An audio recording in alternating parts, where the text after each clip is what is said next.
What's appear to be end may really be a new beginning. অর্থাৎ যা শেষ হয়ে যাচ্ছে বলে মনে হয় তা আসলে নতুন কিছুর শুরুকে বোঝায়। আমাদের জন্য দোয়া করবেন যাতে আমরা পরবর্তী শুরুটা ভালোভাবে করতে পারি। যখন পড়বে না মোর পায়ের চিহ্ন এই বাটে, আমি বাইব না মোর খেয়ার তরি এই ঘাটে। তখন আমায় নাইবা মনে রাখলে, তারার পানে চেয়ে চেয়ে নাইবা আমায় ডাকলে। এই বিদ্যাপীঠে আমাদের পদচারণা থাকুক বা না থাকুক, আপনারা থেকে যাবেন আমাদের হৃদয়ে চির অম্লান।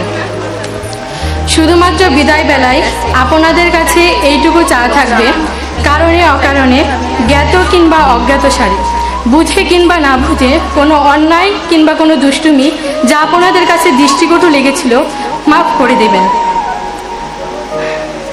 একেবারে অবুঝ অবস্থায় এই বিদ্যাপীঠে এসেছিলাম। যখন আস্তে আস্তে বুঝতে শিখেছি তখনই আপনাদের মূল্য বুঝেছি, কিন্তু ততদিনে অনেক দুষ্টুমি, অনেক অন্যায় করে ফেলেছি। তাই এই অবুঝ শিশুদের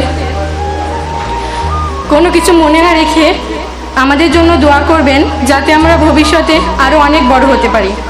আর অনুজ যারা আছো তাদের জন্য বলছি, তোমরা সবসময় তোমাদের শিক্ষকদের সাথে এমন ব্যবহার করবে যাতে পরবর্তীতে তোমাদের আফসোস করতে না হয়। পরিশেষে এই বিদায়ের ঘনঘটায় সম্মানিত অতিথিবৃন্দ, সম্মানিত শিক্ষক এবং স্নেহের সকলের জন্য শ্রদ্ধা ও ভালোবাসা জানিয়ে আমার বক্তব্য শেষ করছি কবি কুমুদরঞ্জন মল্লিকের একটি কবিতার প্রিয় দুটি চরণ দিয়ে। হয়তো আমার এ পথে আর হবে না আশা, দুয়ারে রোপণ করে যাই বুকের ভালোবাসা। ধন্যবাদ সবাইকে।